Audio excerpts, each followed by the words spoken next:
청와대 특별감찰반 직원들의 비위가 드러나 전원 교체된 것과 관련해 조국 민정수석이 원소속 기관과 검찰에 신속하고 정확한 조사를 요청했습니다.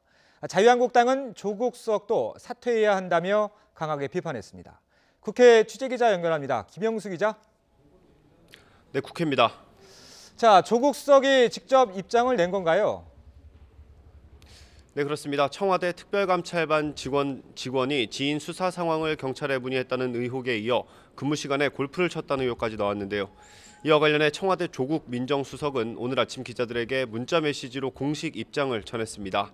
조 수석은 입장문에서 특별감찰반 소속 일부 직원들의 비위를 확인해 줄 수 없다면서도 검찰과 경찰에서 신속, 정확하게 조사해달라고 요청했습니다. 이에 대해 자유한국당은 책임자인 조국 수석이 사과하고 사퇴해야 한다고 비판하고 나섰습니다. 김성태 원내대표는 경제난에 국민 허리는 휘어가는데 특별감찰반 직원은 골프채를 휘두르며 신선 노름을 했다며 나라 꼴이 말이 아니라고 강하게 비난했습니다. 더불어민주당 홍영표 원내대표는 청와대에서 그런 일이 있어서는 안 된다며 청와대에서 적절한 조치를 취할 것으로 본다고 말했습니다.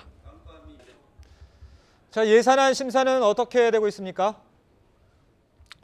네, 현재까지는 법정 시한을 넘길 가능성이 큽니다. 늑장 출발한 예결위 소위는 어제도 자정을 넘겨 오늘 새벽 2시 반까지 심사를 이어갔습니다.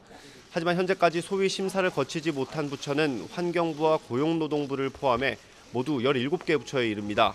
일부 심사하다가 중단한 부처가 있기는 하지만 전체 비율로 보면 3분의 1 수준이 남은 건데요. 예결위 활동 시한인 오늘 자정까지 처리하기는 어려워 보입니다. 게다가 오늘로 예정됐던 본회의도 열리지 않을 예정입니다.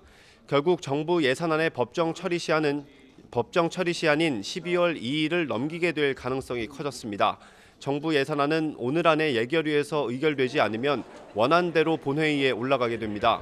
물론 국회의장과 원내 교섭단체가 합의하면 자동 부의를 하지 않을 수도 있습니다. 하지만 문희상 국회의장이 예산안 처리 시한을 넘기게 된 상황에 대해 굉장히 유감으로 생각하는 것으로 알려졌기 때문에 합의가 이뤄지기는 쉽지 않을 것 같습니다.